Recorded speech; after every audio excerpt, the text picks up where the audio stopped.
Pagi Saklar, selamat pagi semuanya. Hari ini kita memasuki Saklar kita di hari yang ke-73. Dan di hari yang ke-73 ini, pembacaan Alkitab kita terambil dari kitab Hakim-Hakim, pasal 10 sampai dengan pasal yang ke-12. Dan inilah dia Bible Summary untuk kitab Hakim-Hakim, pasal 10 sampai dengan pasal yang ke-12.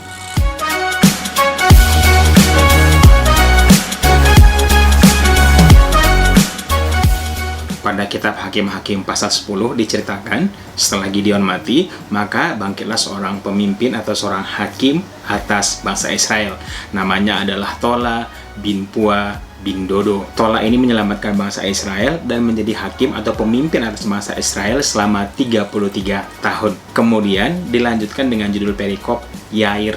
Setelah Tola mati, maka bangkitlah seorang yang bernama Yair menjadi pemimpin atas orang Israel. Yair ini orang Gilead, dan dia memimpin orang Israel selama 22 tahun. Yair ini mempunyai 30 anak laki-laki yang mengendarai 30 ekor keledai jantan. Juga Yair ini mempunyai 30 kota yang dikenal dengan Hawot Yair. Masih di pasal 10 dengan judul perikop Israel ditindas Bani Amon. Jadi, lagi-lagi orang Israel ini berbuat dosa, dan dosa mereka ini selalu sama, yaitu menyembah kepada Allah lain. Kali ini, orang-orang Israel itu menyembah Baal dan Asyitoret, serta Allah-Allah lain yang ada di Kanaan. Oleh karena itu, Tuhan menjadi murka dan menyerahkan orang Israel kepada Bani Amon dan orang Filistin. Dan 18 tahun lamanya, orang Israel ditindas dengan keras oleh orang-orang Amon. Oleh karena itu, orang Israel mulai menyadari kesalahan yang mereka perbuat, dan mereka akhirnya berseru dan minta pertolongan kepada Tuhan.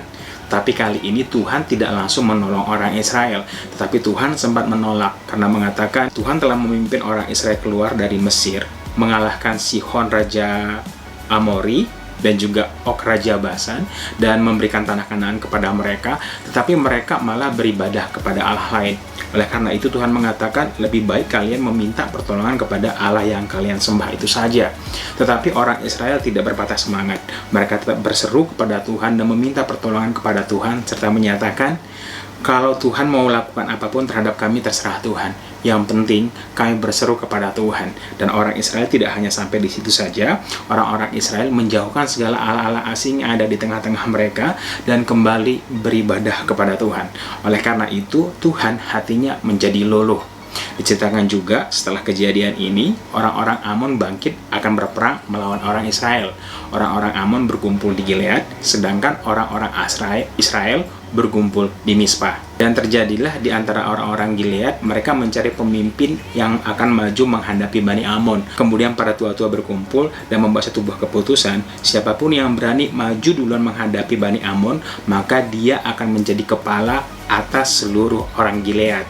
Kemudian kita lanjutkan ke kitab Hakim-Hakim pasal yang ke-11 dengan judul perikop Yefta dan Gilead.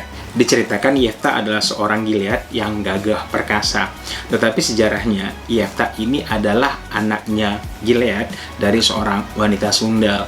Dan begitu anak-anak Gilead yang anak-anak kandungnya sudah menjadi besar, mereka akhirnya mengusir Yefta. Karena menurut mereka Yefta tidak punya hak atas harta atau atas kekayaan yang dimiliki oleh Gilead. Oleh karena itu, Yefta pergi melarikan diri ke tanah Tob. Di tanah Tob, Yefta ini berkumpul dengan para pengembara-pengembara, para petualang-petualang untuk merampok. Ketika peperangan Bani Amon akan terjadi, maka para tua-tua Gilead ini menjemput Yefta ke tanah Tob. Dan di sana para tua-tua ini menjanjikan apabila Yefta mau mengikuti mereka dan menjadi pemimpin atas mereka, maka tua-tua ini akan mengangkat Yefta menjadi kepala atas seluruh penduduk Gilead. Dan akhirnya Yefta menyetujui usulan ini dan mengikut para tua-tua untuk ikut berperang melawan Bani Amon. Tetapi segala sesuatunya dibawa Yefta ke hadapan Tuhan di Mispa. Kemudian masih di pasal 11 dengan judul perikop Yefta dan Bani Amon. Sesudah Yefta menjadi kepala atas penduduk Gilead atau panglima atas Gilead, maka Yefta ini menulis surat kepada Raja Bani Amon yang akan memerangi Bani Gilead. Isi surat tersebut adalah mengapa engkau mendatangi aku untuk berperang? Dan Raja Bani Amon ini membalas kepada Yefta, dulu bangsa Israel suatu keluar dari Mesir, mereka mengambil tanah orang Bani Amon, yaitu dari sungai Arnon, Yabok, sampai ke sungai Yordan. Dan ketika Yefta menerima surat ini, Yefta mengatakan bahwa sejarahnya orang Israel tidak pernah mengambil tanah itu, tetapi waktu itu, sewaktu Israel ingin pergi memasuki Kanaan, orang-orang itulah yang memerangi orang Israel. Tetapi karena orang Israel disertai oleh Tuhan, maka mereka itu takluk beserta dengan tanahnya dikuasai oleh orang Israel. Oleh karena itu, bukan kesalahan Israel. Dan Yefta juga mengatakan, tidakkah cukup bagimu apa yang telah diberikan oleh dewamu, yaitu dewa Kamos? Tetapi hal ini tidaklah didengarkan oleh Bani Amon. Jadi Bani Amon ini tetap mau berperang melawan orang Israel. Kemudian masih di pasal 11 dengan judul perikop Najar Yefta. Dan setelah itu roh Tuhan menginggapi Yefta. Kemudian Yefta dengan pasukannya berjalan melalui daerah Gilead ke Mispa dan bertemu dengan orang Amon. Suatu akan berperang, Yefta memberi satu buah nazar. Jika nanti Tuhan benar-benar sungguh-sungguh menyerahkan Bani Amon ke dalam tangannya, maka dia bernazar, apapun yang pertama kali keluar dari pintu rumahnya akan dipersembahkan kepada Tuhan. Dan benar saja, Tuhan menggenapi apa yang dinajarkan oleh Yefta. Yefta benar-benar bisa melawan orang Bani Amon dan menimbulkan kekalahan yang sangat besar bagi Bani Amon. Ada 20 kota banyaknya yang dikalahkan oleh Yefta. Dan semenjak saat itu, Bani Amon tunduk kepada orang Israel. Dan sewaktu Yefta kembali ke rumahnya di Mispa, anak tunggalnya atau anak perempuannya datang menyambut Yefta sambil menari-nari dan membawa rebana. Dan setelah melihat hal itu, Yefta mengoyakkan bajunya dan berduka dan berkata, "Anakku, engkau telah membuat hatiku hancur karena aku telah membuka mulut kepada Tuhan untuk bernazar." Dan anak perempuan Yefta ini mengatakan, "Lakukanlah apa yang telah dinajarkan oleh ayah. Tetapi sebelum itu, izinkan aku bersama dengan teman-temanku untuk pergi mengembara selama 2 bulan untuk menangisi kegadisanku." Hal ini disetujui oleh Yefta. Oleh karena itu, anak perempuan Yefta ini pergi ke hutan mengembara bersama dengan temannya dan menangisi kegadisannya selama 2 bulan. Setelah 2 bulan, anak Yefta ini kembali kepada Yefta, dan Yefta pun melakukan apa yang dinajarkan kepada Tuhan. Jadi, anak perempuan Yefta ini tidak mengenal laki-laki sampai dengan akhir hidupnya. Dan peristiwa ini menjadi adat di orang Yahudi.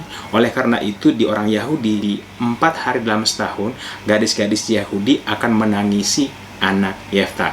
Kemudian kita lanjutkan di kitab Hakim-Hakim, pasal yang ke-12, dengan judul perikop Yefta dan Efraim. Jadi diceritakan setelah peperangan selesai dan Yefta memperoleh kemenangan, maka datanglah orang-orang Efraim untuk menjumpai Yefta. Dan orang-orang Efraim ini marah karena ketika perang melawan Bani Amon, mereka tidak diajak. Kemudian Yefta berkata, "Aku telah mengajak kalian, tetapi kalian tidak pernah datang. Karena kalian tidak datang, aku mempertaruhkan nyawaku untuk berperang melawan Bani Amon. Dan Tuhan menyerahkan Bani Amon ini ke dalam tanganku. Jadi sekarang, mengapa kamu ingin berperang dengan aku?" Oleh karena itu, Yefta pun mengerahkan orang-orangnya atau mengerahkan orang-orang Gilead untuk menghadapi suku Efraim. Dan peperangan pun terjadi. Dan Efraim kalah dan melarikan diri. Ketika orang-orang Efraim ini melarikan diri, maka orang-orang Gilead pergi untuk menguasai penyeberangan-penyeberangan. Karena memang orang-orang Gilead ini letaknya berada di tengah-tengah tanah Efraim dan juga tanah Manasye. Jadi, ketika nyampe di penyeberangan, semua orang-orang yang ingin melewati penyeberangan itu diminta untuk mengucapkan Shibolet. Dan apabila ada orang yang tidak bisa mengucapkan Shibolet, tapi mengucapkannya dengan Sibolet, maka orang tersebut langsung dibunuh atau dihukum mati. Dan pada saat itu juga terjadi kekalahan yang sangat besar bagi Bani Efraim. Ada 42.000 orang yang tewas pada peperangan itu. Dan Yefta menjadi hakim atas orang Gilead selama 6 tahun. Setelah itu, Yefta pun mati. Kemudian masih di pasal 12 dengan judul perikop Ebzan. Jadi setelah Yefta mati, maka bangkitlah Ebzan, orang Bethlehem, untuk menjadi hakim atas orang Israel. Ebzan memimpin orang Israel sebanyak tahun. Dan Ebzan ini mempunyai 30 orang anak laki-laki dan 30 orang anak perempuan. Dan dia mengawinkan anak-anaknya kepada keluar daripada kaumnya. Kemudian matilah Ebzan dan dikuburkan di Bethlehem. Kemudian kita lanjutkan dengan perikop Elon. Setelah kematian Ebzan, Tuhan membangkitkan Elon, orang Zebulon, untuk menjadi hakim atas orang Israel. Elon ini memimpin menjadi hakim atas orang Israel sebanyak 10 tahun. Dia mati dan dikuburkan di Ayala, tanah Zebulon. Kemudian kita lanjutkan dengan judul perikop Abdon. Jadi setelah kematian Elon, Tuhan membangkitkan Abdon untuk menjadi hakim atas orang Israel. Abdon bin Hiler ini orang Piraton. Dan dia memerintah sebagai hakim atas orang Israel sebanyak 8 tahun lamanya. Dan Abdon ini memiliki 40 anak laki-laki dan 30 cucu laki-laki. Abdon mati dan dikuburkan di Piraton, tanah Efraim, daerah pegunungan Amalek.